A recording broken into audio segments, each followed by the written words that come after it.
Now next reaction of haloarenes. Haloarenes reacts with magnesium. Okay. So look here. In case of reaction with magnesium, first bromobenzene. This one is the bromobenzene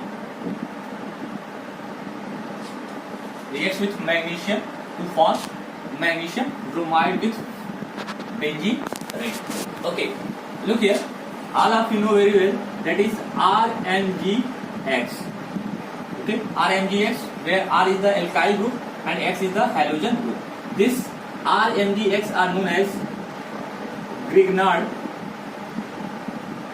reagent. Grignard reagents.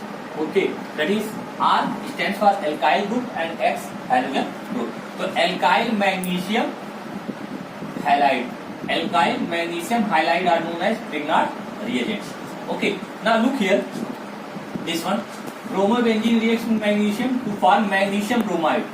If these are the phenyl ring, okay, and it can also represented by Ari. This one is represented by Ari. तो क्या हम इस तरह लिख सकते हैं aryl magnesium bromide. Okay, aryl magnesium bromide. Okay, तो इस तरह लिख सकते हैं एराइल मैग्नीशियम ब्रोमाइड. इसको भी हम लोग क्या बोलते हैं? Grignard reagent. Grignard reagent. Okay, तो RMgX और aryl magnesium bromide are known as Grignard reagent. It means bromobenzene reacts with magnesium to form Grignard reagent. Okay, it means bromobenzene reacts with magnesium to form magnesium bromide with benzene ring. It is Grignard reagent. Okay, now what is the name? Name of this compound is phenyl. For this phenyl magnesium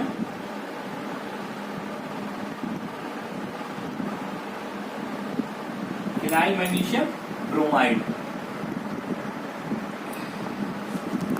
phenyl magnesium bromide और इसी को हम लोग क्या बोलेंगे? Grignard reagent. Okay, तो reaction with magnesium, bromobenzene reacts with magnesium in the presence of dry ether to form phenyl magnesium bromide, which is known as Grignard reagent. Okay, now in similar way, chlorobenzene. This is the chlorobenzene. Chlorobenzene reacts with magnesium in the presence of THF. Okay, to form this one, magnesium phenyl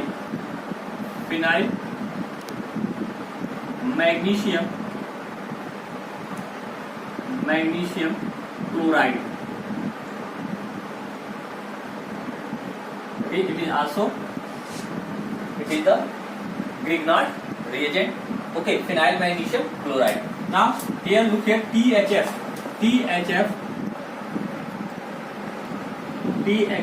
It is stands for tetrahydrofuran,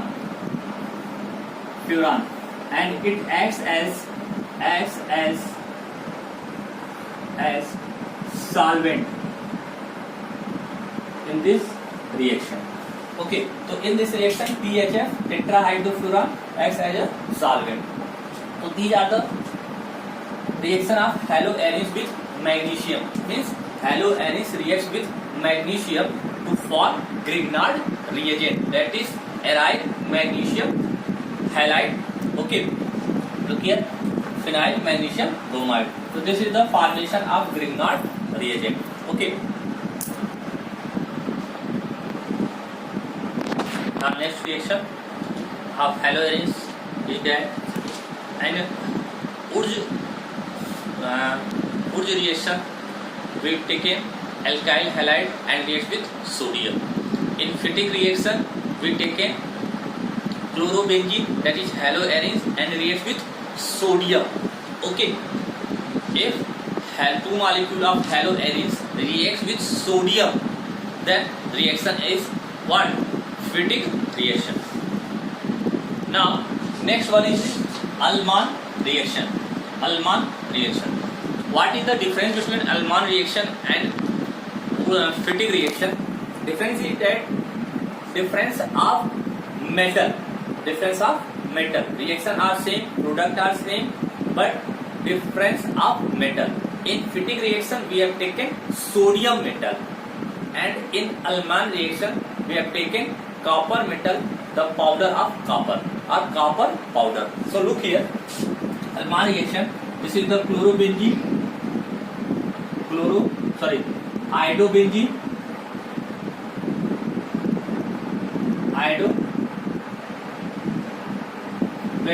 this is iodobenzene, this is iodobenzene. Look here, from here. Okay, so look here, when we take it 2 molecule of iodobenzene, it reacts with this one, copper powder. Okay, copper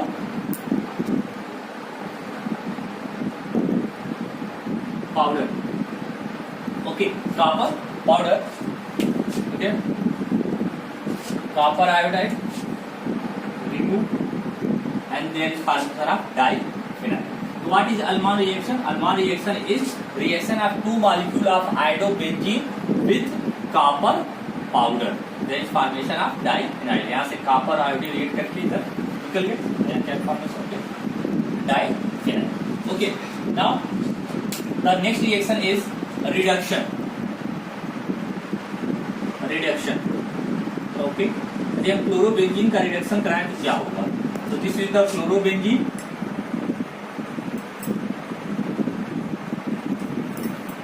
इसका reduction हम लोग करा रहे हैं chlorobenzene का, किसके presence में? Nickel aluminium alloy. Okay, nickel aluminium alloy in the presence of alkali. तो ये क्लोरोबेंजीन चेंज हो जा रहा है किसमें? बेंजीन में. इसमें चेंज हो जा रहा है बेंजीन में. ओके, तो this is very important reaction for the conversion. Okay, important reaction conversion. How can you convert chlorobenzene to benzene? Okay, now how can you obtain benzene from chlorobenzene? By the reduction. और reduction किसके presence में होगा? Nickel aluminium alloy in the presence of sodium hydroxide. Okay, it can also be, chlorobenzene also can be converted or reduced with the help of catalyst LiAlH4, that is lithium aluminium hydride. Chlorobenzene can also be reduced into benzene with the help of lithium aluminium hydride. Okay, so these are about the reaction of haloarenes with metal. Okay, so today we have discussed nucleophilic substitution reaction of haloarenes and the reaction of metals. Okay, and also we discuss why haloarenes are much less reactive towards nucleophilic substitution reaction as compared to haloalkanes. Now the last topic of this chapter is that electrophilic substitution reaction of haloarenes. So the next reaction of haloarenes is the electrophilic substitution reaction. Okay, haloarenes electrophilic substitution reaction easy वे में देते हैं. ठीक है, so let's see electrophilic substitution reaction of haloarenes. Okay, जैसा मैंने पहले बताया था कि यदि हम haloarenes की बात करेंगे तो हम लोग क्या लेंगे? क्लोरोबेंजीन. ओके, तो हम फिर से यहाँ पर एग्जाम्पल क्लोरोबेंजीन लेते हैं. ठीक है, अब यहाँ पे आप देख रहे हैं क्लोरोबेंजीन, ये क्या है? क्लोरोबेंजीन, और इसका रेजोनेटिंग स्ट्रक्चर बना हुआ है. अभी इसको हम लोग समझते हैं हमने यहाँ पे रेजोनेटिंग स्ट्रक्चर क्यों बनाया है. पहले कुछ यहाँ पर हम लोग कॉमन समझते हैं, बताया जा चुका है, फिर से बता रहा हूँ. Look here, this is the benzene, और इस बेंजीन के साथ यहाँ पे कोई एक ग्रुप अटैच्ड है. जैसे हमने X लिखा तो मान लो हाइड्रोजन ग्रुप अटैच्ड. यदि हम इस पॉइंट को फिक्स कर दें, इस पॉइंट को क्या कर दें? फिक्स कर दें. ठीक, तो ये जो कंडीशन होता है, ठीक है, ये जो पोजीशन होता है इसके नियर पाई वाला, ठीक है, इसको हम लोग बोलते हैं आर्थो। क्या बोलते हैं? आर्थो। रिप्रेजेंट करते हैं स्मॉल ओ से। ठीक है, ये भी क्या होगा? आर्थो होगा। इसके बाद वाला ये जो पोजीशन होता है इसको हम रिप्रेजेंट करते हैं मेटा से। किससे रिप्रेजेंट करते हैं? मेटा से। तो ये भी क्या होगा? मेटा होगा। और इसके जस्ट अपोजिट वाला जो होता है पैरा। ठीक है, क्या होता है? पैरा। अब सपोज करो कि इसका रिएक्शन हम किसी इलेक्ट्रोफाइल से करा रहे हैं। ठीक है, अभी हम लोग समझेंगे कि क्यों क्लोरोबेंजीन या हैलोएरिस इलेक्ट्रोफिलिक सब्स्टिट्यूशन रिएक्शन देता है। ठीक है, लेकिन पहले यहाँ पे समझो कि यदि हमने इसको फिक्स कर दिया तो ये सब पोजीशन आर्थो मेटा पैरा हुआ। अब कोई इलेक्ट्रोफाइल सब्स्टिट्यूशन रिएक्शन का मतलब कि ये इलेक्ट्रोफाइल क्यों इलेक्ट्रोफाइल है? क्योंकि इस पे प्लस चार्ज या इलेक्ट्रॉन डिफिशिएंट स्पीसीज। ये क्या करेगा? मान लो यहाँ पे हाइड्रोजन होगा, हाइड्रोजन को क्या कर देगा? रिप्लेस कर देगा, और यहाँ पे इलेक्ट्रॉन। लेकिन जब ये इलेक्ट्रोफाइल, ठीक है, इसके या तो आर्थो पे अटैक करेगा या तो मेटा या तो पैरा पे अटैक करेगा। तो क्वेश्चन ये है कि जब ये इलेक्ट्रोफाइल इस बेंजीन रिंग पे अटैक करेगा तो किस पोजीशन पे जाएगा? आर्थो पे जाएगा कि मेटा पे जाएगा कि पैरा पे जाएगा? ठीक है, तो इसको समझने के लिए कि जो इलेक्ट्रोफाइल आ रहा है वो आर्थो पे जाएगा कि मेटा पे जाएगा कि पैरा पे जाएगा, हम लोग हैलोएरिस या क्लोरोबेंजीन का क्या बनाएंगे? रेजोनेटिंग स्ट्रक्चर बनाएंगे। ठीक है, और यहाँ पर देखो इलेक्ट्रॉन पे पॉजिटिव चार्ज है, सॉरी ई पे positive charge. Electrophile, E stand for electrophile. Electrophile means deficiency in electron या डिफिशियंसी ऑफ इलेक्ट्रॉन। तो पॉजिटिव चार्ज भी रिप्रेजेंट करता है क्या? Deficiency of electron. ठीक है, तो अभी देखो डिफिशियंसी ऑफ इलेक्ट्रॉन, इसके पास इलेक्ट्रॉन की कमी है तो ये कहाँ पे जाएगा? जहाँ पे इलेक्ट्रॉन क्या होंगे? ज्यादा होंगे। ठीक है, इलेक्ट्रॉन जहाँ पे ज्यादा होंगे वहां पे क्या करेगा? अटैक करेगा। ओके, तो हैलोएरिस इलेक्ट्रोफिलिक सब्स्टिट्यूशन रिएक्शन देता है। ठीक है, और ये इलेक्ट्रोफाइल यदि बेंजीन रिंग पे अटैक करता है, जब उसमें कोई ग्रुप अटैच हो जिसको हमने फिक्स कर लिया, तो किस पोजीशन पे वो जाके अटैच होगा? आर्थो पे होगा कि मेटा पे होगा कि पैरा पे होगा? ठीक है, तो इसको हम लोग समझेंगे रेजोनेटिव स्ट्रक्चर से। So look here the resonative structure of chlorobenzene. ठीक है, देखो इसको हमने फिक्स कर दिया, इस वाले को हमने क्या कर दिया? फिक्स कर दिया है। ठीक है, इस क्लोरीन को हमने फिक्स कर दिया। तो इस क्लोरीन को जो हमने फिक्स किया तो इसके रिस्पेक्ट में ए वाला पोर्शन आर्थो, ए वाला मेटा और ये वाला क्या होगा? पैरा। अब देखो इस स्ट्रक्चर में देखो सेकेंड, थर्ड और फोर्थ स्ट्रक्चर। ठीक है, second, third and fourth structure. ठीक है, यहाँ पर देखो यदि हमने इसको फिक्स किया, ठीक है, तो ए वाला पोजीशन क्या हुआ? आर्थो, ए वाला पैरा, मेटा, पैरा। अच्छा, इस पूरे स्ट्रक्चर को ध्यान से देखो तो स्ट्रक्चर सेकेंड, थर्ड और फोर्थ में निगेटिव चार्ज का मतलब कि देखो ये इलेक्ट्रॉन डीलोकलाइज हो रहा है। ठीक है, तो ये निगेटिव चार्ज का मतलब कि इलेक्ट्रॉन, निगेटिव चार्ज का मतलब क्या होगा? इलेक्ट्रॉन। अब ध्यान से देखो स्ट्रक्चर सेकेंड, थर्ड और फोर्थ में इलेक्ट्रॉन या निगेटिव चार्ज किस पोजीशन पे जा रहा है? ठीक है, तो देखो यदि ध्यान से देखो तो यहाँ पर देखो इसको हमने फिक्स किया, ये देखो आर्थो पोजीशन पे। क्लियर? ये इसमें देखो क्या मेटा पोजीशन पे है? नहीं है। किस पोजीशन पे है? पैरा पोजीशन पे है। फिर स्ट्रक्चर फोर्थ में देखो, यहाँ पर ये भी तो क्या है? हमारा आर्थो ही है।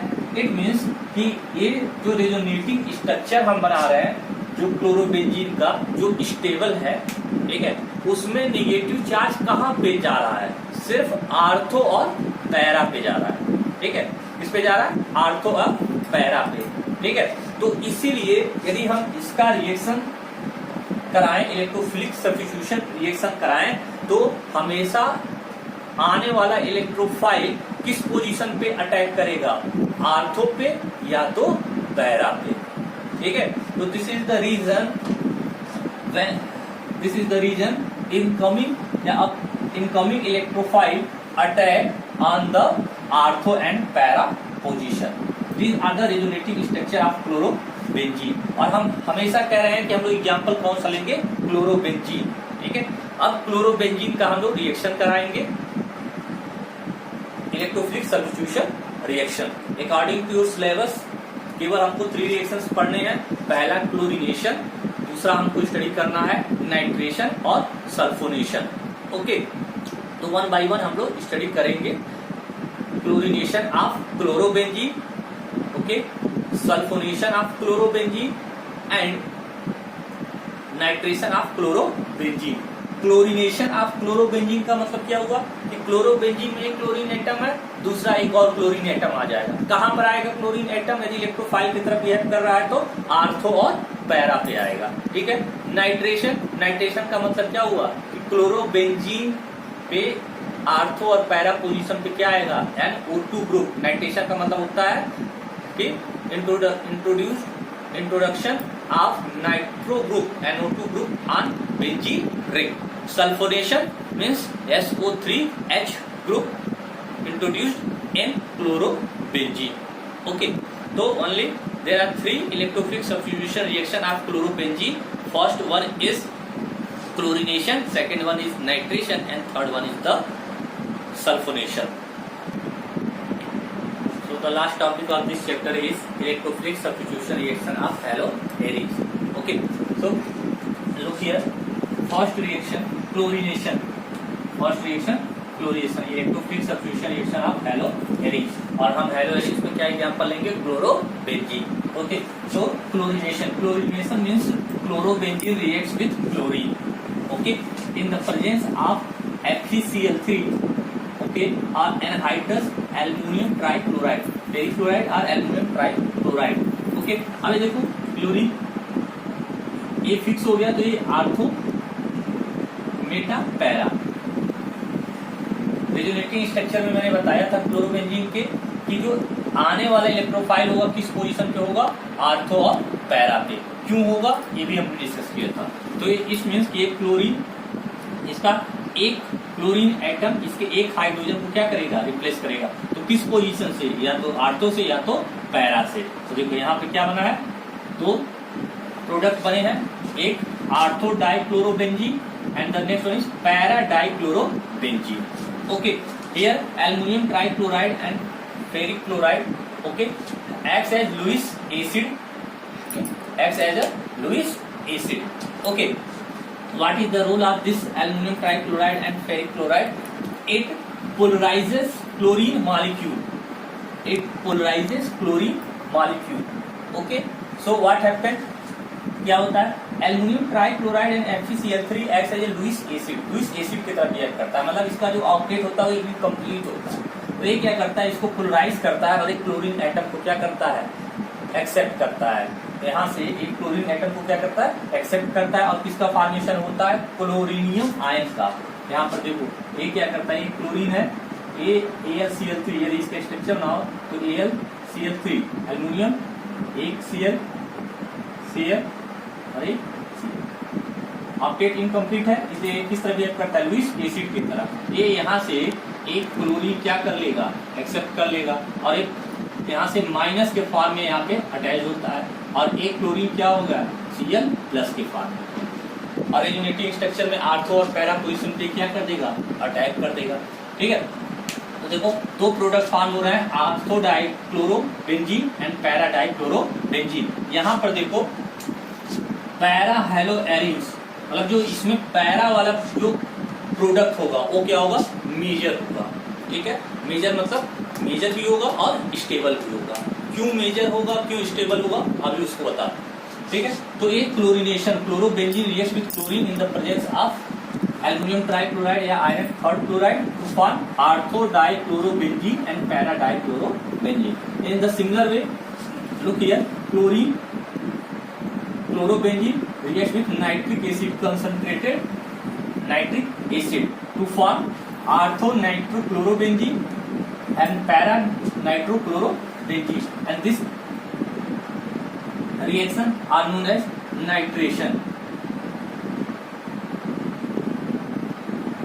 It means in nitration chlorobenzene reacts with nitric acid in the presence of sulfuric, concentrated sulfuric acid, form 2 product artho and para orthonitrophlorobenzene and para-nitrochlorobenzene. And the last one is, look here, chlorobenzene reacts with concentrated sulfuric acid, okay, to form SO3H. if ring में, benzene ring में SO3H2 पा जाए तो उसको हम लोग बोलते हैं बेंजीन सल्फोनिक एसिड। क्या बोलते हैं? Benzene sulphonic acid. ओके, और यहाँ पर देखो, इस बेंजीन रिंग क्लोरोबेंजीन का रिएक्शन सल्फ्यूरिक एसिड से कराए तो क्या बन गया? Para chlorobenzene sulphonic acid. ये क्या है? Para chlorobenzene sulphonic acid. और ये क्या होगा? Ortho chlorobenzene sulphonic acid. और कोई भी बेंजीन रिंग में यदि SO3H2 इंट्रोड्यूस होता है, ठीक है, तो उसको हम लोग बोलते हैं सल्फोनेशन।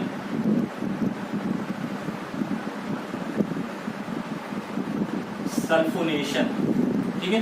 तो these are the example of sulphonation. तो electrophilic substitution reaction, haloarenes undergoes electrophilic substitution reaction easily, and these are the some examples of electrophilic substitution reaction, in which first one is the chlorination.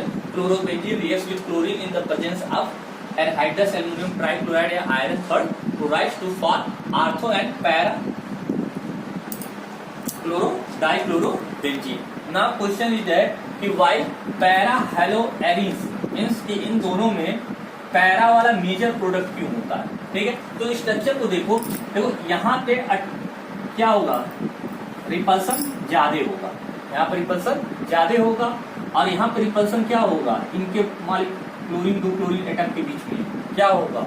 कम होगा। तो जहाँ पर repulsion कम होता है वहां पर stability ज्यादा होती है। तो इस सब पूरे में जितने भी यहाँ पे रिएक्शन है, क्लोरीनेशन, सल्फोनेशन और नाइट्रेशन, यहाँ पैरा वाला प्रोडक्ट क्या होगा? मेजर होगा, क्योंकि वहां पे रिपल्सन कम होता है। ठीक है, ये नॉर्मल कंडीशन में। कहीं कहीं पर आर्थो वाला क्या होता है? मेजर होता है, मोर स्टेबल होता है। क्यों मोर स्टेबल होता है? Because they form hydrogen bond. Okay, so but in normal condition para product are major product that is stable. तो this are about the chemical properties of haloarenes. Okay, this is the last topic of your chapter. Okay, after this, in next video we solve some problems, some reasoning types of question and some conversion. Okay, thank you.